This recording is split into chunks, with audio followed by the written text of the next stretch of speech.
السلام عليكم ورحمة الله وبركاته. أهلا بكم في قناتكم الجديدة الدش ببساطة، ودي القناة البديلة لقناة الكينج اللي اتقفلت. اليوم معانا ترددين شبكة حزمة عامة، بس قبل ما نبدأ ادعموني باللايك والاشتراك في القناة وفعلوا زر الجرس على الكل عشان يجيلكوا كل فيديوهاتي. ندوس منيو وهنروح على قائمة التركيب وندوس اوكي، وهتفتح معانا القائمة دي وفيها ضبط الهواء وقائمة الإقمار الصناعية وقائمة الترددات.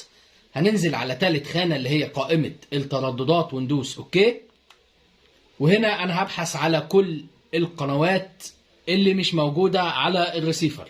يعني لو في اي قناة جديدة هتنزل معانا بالطريقة دي، اذا كانت قنوات افلام او قنوات مسلسلات او قنوات برامج او قنوات اخبارية، كل القنوات هتنزل معانا بالطريقة دي.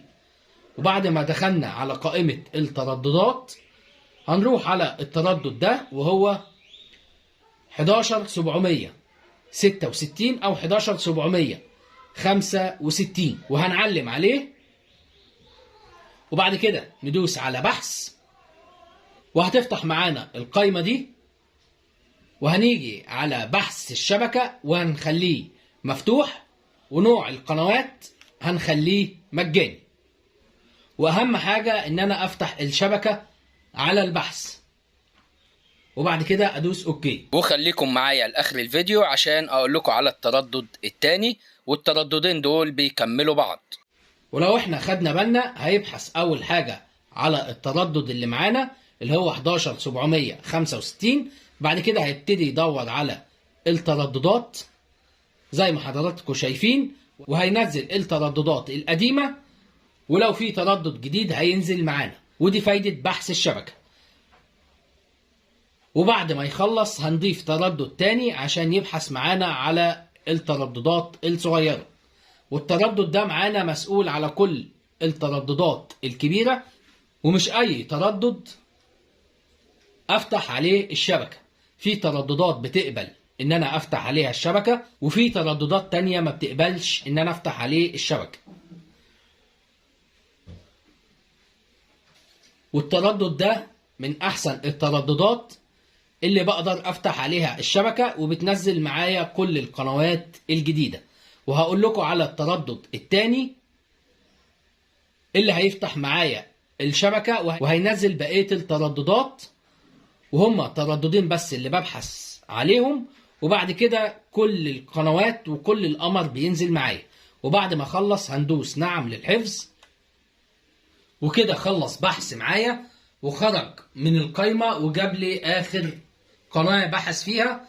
وبعد كده هنخش تاني وندوس منيو ونخش على التركيب وننزل على ثالث خانة اللي هي قائمة الترددات، وهندور على التردد اللي هو 11602.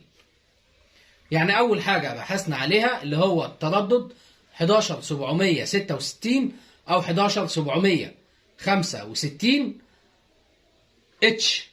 وبعد ما بحثنا عليه هنروح نبحث على التردد ده وهو 11602 اتش. معدل الترميز طبعا 27500. ولو التردد ده مش جايب معاك إشارة، معايا تردد تاني بديل ليه وهو 10873، معدل الترميز 27500 والاستقطاب في، وهيبحث مكان التردد ده لو التردد ده مش جايب إشارة. وهنعلم على التردد ده، وده اخر تردد معايا، وبالتردد ده هننزل بقيه القمر الصناعي كله. وبعد ما علمنا على التردد هندوس الزرار الازرق وهيفتح معايا القائمه دي. واهم حاجه عندي في القائمه دي البحث عن الشبكه، هخليها فتح، وهنزل على الخانه اللي بعديها وهي نوع القنوات وهخليها مجانيه، وبعد كده هدوس اوكي. والتردد ده هينزل لي بقيه الترددات اللي ما نزلتش على النايل سات. وبالترددين دول يبقى انا مش محتاج اعمل اي حاجه.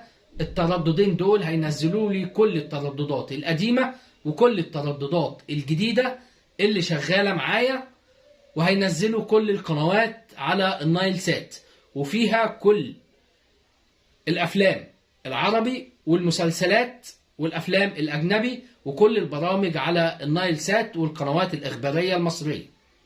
كل القنوات هتنزل معايا بالترددين دول بس. وهنا خلص معايا بحث، وبعد كده هندوس اوكي للحفظ او نعم للحفظ. وكده بحث معايا على القنوات الجديدة ونزلت كل النايل سات بخطوة واحدة. ولو عايز ملف قنوات عربي زي ده اكتب لي في التعليقات وانا هسيب لك رابط الفيديو. وفي اخر الفيديو ما تنسوش الصلاة على النبي.